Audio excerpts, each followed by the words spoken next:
Olá, seja muito bem-vindo a essa visão quinzenal do mercado brasileiro, dia 20 de novembro de 2023. Aqui em São Paulo hoje é feriado, primeira vez que a gente tem esse feriado, né, no estado de São Paulo. Era feriado na cidade, né, na capital, agora é feriado no estado inteiro. E mesmo assim estamos aqui para lançar a nossa visão. Lembrando que nós modificamos a cadência de semanal para quinzenal, né, e essa visão do mercado brasileiro ela é ou será sempre publicada na primeira e na terceira, nas segundas-feiras de cada mês, ok? Então vamos lá, vamos começar a olhar.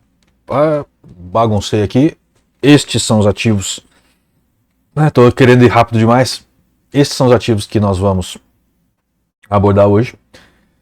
Eu fiz uma mudança, né? Eu estava pegando sempre aqueles que tiveram maiores altos, maiores baixos, mas está ficando inviável para mim fazer isso, eu lamento.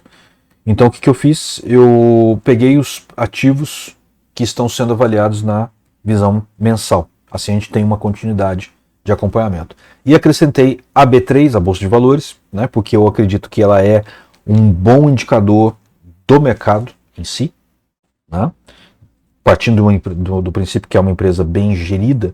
Toda vez que o mercado acionário, o mercado de Bolsa de Valores está indo bem, a B3 vai bem. É meio que consequencial, né?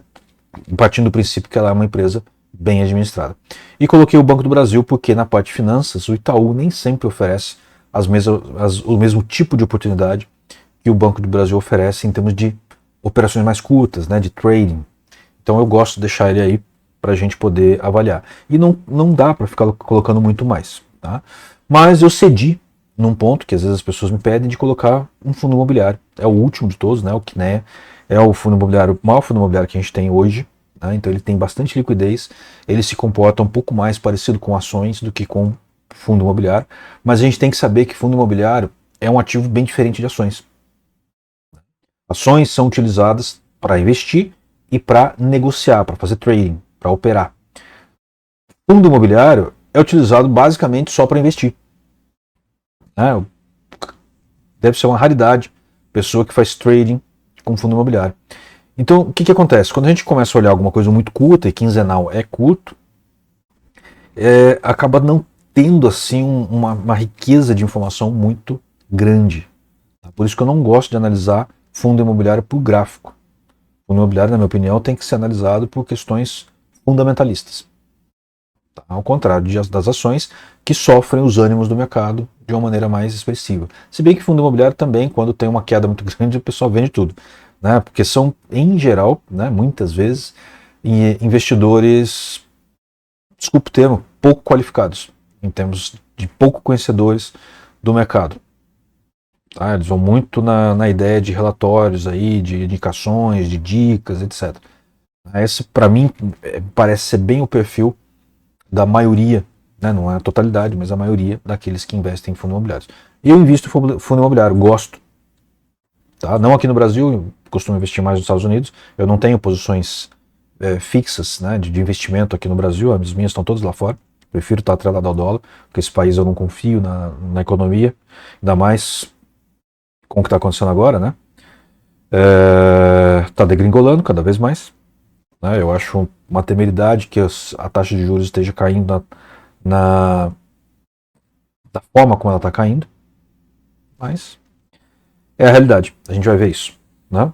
Então vamos lá, vamos passar para o gráfico, começando aí com juros de 5 anos, né? Lembrando que eu tinha colocado já na mensal juros de 5 anos, vamos continuar aqui, eu já tinha feito isso na última que a gente fez semanal, né? Eu tinha colocado de 1 e de 10, agora eu vou deixar de 5, e que é mais confiável. Ele dá um bom espectro, né? Curva de juros aqui não é que nem nos Estados Unidos, que é bem feitinha, aqui é mais ou menos, tá? Mas já dá para a gente ter uma ideia. Então os juros, ele passou por uma lateralidade razoável durante o mês de outubro e está enfrentando uma queda no mês de novembro. A Selic está caindo, né? Começou a cair já faz algum tempo, né? E chega uma hora que não tem jeito, o juros futuro vai cair. Esse daí é o juros daqui de 5 anos. A mordida do crocodilo continua indicando baixa, o máximo está indicando baixa, a intensidade de deslocamento está elevada em 95 negativo, continuidade da baixa. Tá? Ela vai navegando aqui ao lado da linha de Bollinger, né, da banda de Bollinger. Daqui a pouco ela pode passar por uma correção. Se fizer uma correção, é um bom momento de entrar vendido. Né? Para entrar num movimento em queda como esse daí, é bem mais difícil. Agora, não me parece que esse movimento seja sustentável no longo prazo. O Brasil, salvo milagre, vai fechar em déficit fiscal considerável esse ano 2023. E aí a realidade se impõe. Né? E a realidade se impor é que esse espasmo que teve na bolsa, que a gente vai ver na sequência, vai se corrigir. Não tem jeito. Não, a economia vai mal. Mas ela passa por um momento de êxtase. E a gente tem que tomar muito cuidado com isso. Tá? Por isso que eu coloco aqui agora a bolsa. Né? Eu tenho falado que dificilmente a Bolsa de Valores brasileira, neste ano, passaria de forma sustentável dos 120 mil pontos. Ela passou dos 120 mil pontos. Ela está em basicamente 125 mil pontos. É sustentável? Não. Ela aguenta ficar nesse nível? Não aguenta. Ela pode ficar assim até o fim do ano? Pode até subir mais um pouco? Pode. Mas é um movimento efêmero. É um movimento que não se sustenta. Então, se você está animado aí comprando, sinto muito. Muito provavelmente você vai perder dinheiro. E se acontecer? Né? Pode acontecer. Mas a questão principal de permanecer vivo no mercado é gestão de risco. E o risco está muito grande para ficar comprado em bolsa brasileira. Esta é a minha opinião. Eu estou limpo em bolsa brasileira. Já faz tempo. Desde o final do ano passado.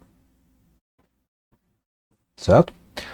Agora, ela teve um movimento bonito? Teve. Já teve uma correção. Por aqui, ó. Uma correção para cima. O último candle, azul claro, significa um alívio na força desta tendência aqui. Ela rompeu este topo, foi um ponto importante, ela rompeu.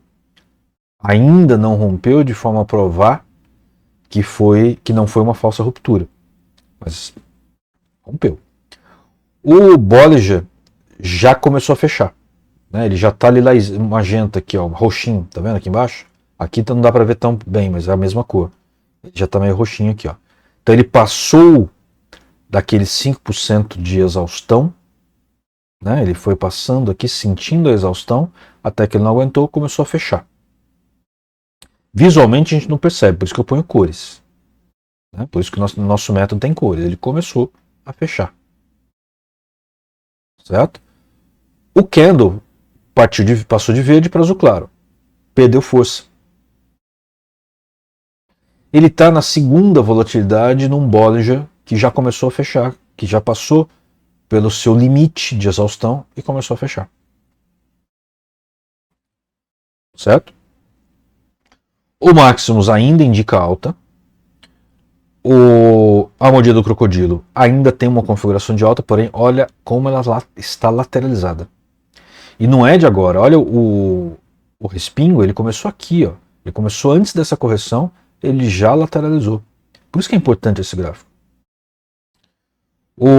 A boca do crocodilo, ela bateu aqui agora no 38,8, aliás, 38,2, e ela pode lateralizar. Certo? Os dentes e a mandíbula do crocodilo estão lateralizados, olha, totalmente lateralizados. O que faz com que eles possam voltar para o lado positivo aqui a qualquer momento, ou seja, indicar um movimento de queda. O dente do crocodilo, inclusive, já apontou para cima. Isso são coisas que você não vê aqui. Por isso a importância de olhar a mordida do crocodilo junto com o crocodilo. Certo? O preço, olha como ele está lateralizado. Mas ele está subindo aqui. Olha como ele está lateralizado. ele vai começar a cair. Quando ele começar a cair aqui, vai ter correção aqui. Então, esperem, observem, porque o índice está próximo de começar a corrigir. Tá? Não vai ser uma correção profunda, pelo jeito. Mas ele está próximo de começar a corrigir. Como não vai ser uma correção profunda, é possível que ele chegue até lá pelo 130, sim. Talvez até passe. Mas, gente, movimento efêmero. Efêmero. Cuidado. Tá? Dólar. Bolsa subiu, dólar caiu. É um movimento mais ou menos natural quando ele acontece do jeito que está acontecendo. O dólar está caindo desde o começo de outubro. Desde lá do comecinho de outubro. Caiu. Ele está chegando aqui num ponto em que ele está começando a horizontalizar. Próximo desses suportes aqui. Que eu acho que ele não passa. Tá? Então, ou seja, abaixo de 4,80 por aí, vai ser difícil ele cair. Tá? Ricardo, o que você está fazendo em relação ao dólar? Tô comprando mais. Estou comprando mais. Estou aproveitando que ele está nesse nível baixo, estou comprando mais. Certo? Meu investimento, ele está na Bolsa Americana. Compro mais dólar, compro mais ativos que pagam bons dividendos e que têm boa capacidade de valorização. É isso. No momento, o dólar está chegando perto de um suporte. Logo, logo, ele deve começar a ter uma elevação. Falei que a bolsa começa a cair, o dólar começa a subir. É assim que funciona na maioria dos casos. Há exceções? Há. Aqui vai seguir a regra, muito provavelmente. Ok? Hashdex, o Hash, né, o ETF, que é um dos mecanismos para se investir em criptomoeda, é um mecanismo que eu gosto. Eu acho bacana porque está regulado. Né? Eu não coloco diretamente em Hash porque está aqui no Brasil, mas ele replica o índice de criptomoedas na Nasdaq. Eu prefiro fazer lá com o ETF de lá. Mas dá mesmo. Ele teve uma subida forte, agora está lateralizando. O momento agora é de observar. Provavelmente ele vai continuar na subida, tá? Esse Hashdex aqui, o Hash, que é o composto de Bitcoin e de Ethereum, para mim é a melhor solução. Ou só de Ethereum, né, que acho que é Ether, ETHE, eu acho, ET, né, esqueci um pouco como é que ele chama, mas é um bom ativo também, tá? O Bitcoin eu colocaria menos se eu fosse colocar, por isso que eu coloco, se eu fosse colocar, eu colocava nesse, aqui no Brasil, que é a mesma coisa que eu faço lá nos Estados Unidos, é o mesmo índice que esse daqui replica, do de lá eu ponho no original, certo? Eu acho que está chegando o momento, sim, de comprar. Tá? Eu já tenho uma posição antiga, então talvez eu não vá fazer nenhum reforço. Né? Muito dificilmente eu faço algum reforço, uma posição razoável, já antiga, eu deixo ele lá. Certo? Mas se você está pensando em entrar, o movimento que está acontecendo aqui mostra que pode ser um bom momento.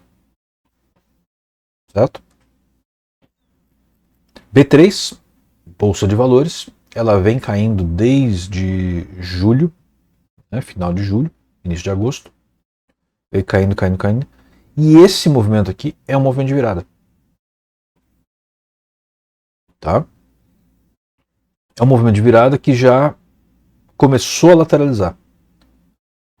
Já está lateralizando a mordida do crocodilo, olha o preço caindo aqui, ele já está lateralizando, o Maximus já está com menos 40, ainda bem positivo aqui, está lá no 618, mas ele já começou a cair.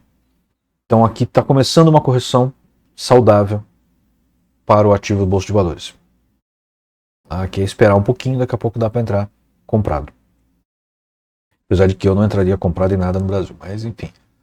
Né? Se você quer mexer aqui, fique à vontade. Olha o Itaú, o movimentaço que ele teve de alta. Né? Um movimento muito bonito. muito forte, muito consistente. Isso aqui certamente ajudou o índice da bolsa a ir para cima. Tá num movimento já um tanto saturado. Tá? Minha opinião, logo começa a corrigir, mas vai ser uma correção bem lateral. Vai estar muito forte, ele não vai retroceder tão fácil. Então fica atento, porque vai passar por uma correção e pode ser um bom ponto de entrada. Então sempre é um bom ativo para você ter em carteira. Tá? Então pode valer a pena. Banco do Brasil é um banco estatal. Eu não teria Banco do Brasil com visão de longo prazo. Tá? Porque eu não confio em nada que seja estatal. Porque pode ser manipulado, ainda mais com o governo que está aí, que já pintou e bordou em outros carnavais. Está lateralizado. Passou por uma lateralidade. A mordida do crocodilo indica que começa uma reação, possível reação. O Maximus indica lateralização total. Certo? Então assim, não é um momento, não é um bom momento de entrar. Mas parece que ele vai retomar o movimento de alta. Ok? Localiza. Belo movimento também agora em novembro, depois de uma queda que vinha desde julho, meados de julho. Virou realmente. Bacana. Movimento bacana. E ela está chegando também no ponto de correção. A Maximus começando a corrigir, a mordida do crocodilo começando a corrigir. Eu ficaria de fora por enquanto, porque ela deve passar por uma correção e aí sim será um movimento de entrada. Ok? Ambev, muito parecido, só que aqui já está lateralizado. Ela daqui a pouco deve entrar no movimento de alta, mas não está ainda. Então a interpretação é a mesma. Tá? A Lupar sobe e desce, né? Está em faixa, aqui encontrando resistências. Não é um movimento que me inspira confiança para entrar, não. Eu entraria aqui embaixo, com essa lateralidade aqui. Fora isso, não. Vale, movimento bonito também, que já começou a corrigir, mas vai ser uma correção também lateralizada. Então fique esperto, porque de repente vai dar para entrar. Tá? Eletrobras, olha que recuperação bonita, hein? Mesma coisa dos outros. A Bolsa Brasileira é um saco por causa disso, né? Ela, quando funciona, os ativos grandes funcionam tudo igual. Coisa. Põe um pouquinho em cada um, eles todos vão juntos. É incrível como alguém consegue perder dinheiro nessa bolsa. Bom, tá passando aqui desse topo, já passou um pouco. Configuração que é de alta, mas começa a pintar uma lateralidade. O 36,7 aqui ainda está indicando alta, mas já mais fraca. O candle já virou azul, né? Indicando que começou a enfraquecer. Deve passar por uma correção muito em breve para depois retomar a alta, porque aqui deve retomar. O movimento foi bem bonito, deve retomar. VEG lateralizado. Sem força, nada para fazer. Petrobras. Eu falo desde novembro de 22 que a melhor coisa que você tem a fazer com Petrobras é vendê-la, né, para quem já tinha. Eu falei lá atrás que os dividendos iam cair. Caíram. Eu falei lá atrás que ia começar a ingerência na empresa por parte do governo. Começou, não só nela. Ela ainda está indo bem. Ela ainda está bem. Minha opinião, permanece, vende. Se desfaz dessa encrenca. O afã de querer ganhar mais um tequinho pode custar caro. Mas enfim, o Maximus está vindo de uma tendência de baixa, querendo engatar uma alta, ainda não passou para o lado positivo. A mordida do crocodilo indica baixa. O crocodilo aqui, ele está indicando baixa, mas está virando. Mas aqui está indicando baixa, aqui está indicando uma força para cima ainda, mas ainda no lado de baixo. É possível que esse ativo continue subindo e suba até mais ou menos por aqui, ó. Passa daqui, mais difícil, pode passar. Mas nesse momento, eu diria que ele dificilmente passa desse topo. Se você ainda não vendeu, quando ele chegar nesse topo aqui, eu venderia o resto que eu tivesse. Já não tenho nada, aliás, não tenho Petrobras há muito tempo na minha carteira. Mas cuidado. Minha opinião é venda, se desfaça disso. Embraer, um movimento até bonito da Embraer, né? Bonito da Embraer, lateralizado aqui, né? Mas aqui teve uma reação bonita. A mordida do crocodilo ainda indica alta, mas porém ele está lateral, está indicando correção. O Maximus também indicando alta mais fraca, né? Está querendo romper o 618. E aqui começou a perder força de tendência, está na primeira volatilidade. O Bollinger ainda não começou a fechar, mas já está no seu 5% de excedente. Então, muito em breve, essa ação vai passar por uma correção. E finalmente, aquele ativo de fundo imobiliário, lembrando que eu não acho viável analisar fundo imobiliário por gráfico, tá? É um ativo de base essencialmente fundamentalista e que tem muito pouca liquidez negociada no dia a dia da bolsa. Tá? Uma boa parte está parada, ninguém está negociando. Então tem que ficar muito esperto. Passou por uma queda recente, voltou a cair, está bem lateralizado, querendo passar desse topo aqui, duplo topo. Não vai ser muito fácil. Bollinger está começando a pegar um amarelinho aqui, né? Mas está bem fechado, bem fechado. Então eu diria o seguinte, no momento, se você quer comprar porque quer receber a grana dela, beleza. Mas como trading, eu ficaria de fora. Ok? Muito bem, então nós analisamos estes ativos, né? Mostramos nossa visão a partir dos nossos indicadores para esses ativos e esperamos que tenham curtido. Próxima segunda-feira vai ser visão quinzenal global, né? Macroeconômica, e depois a gente volta com essa daqui. Ok? Muito obrigado e até a próxima.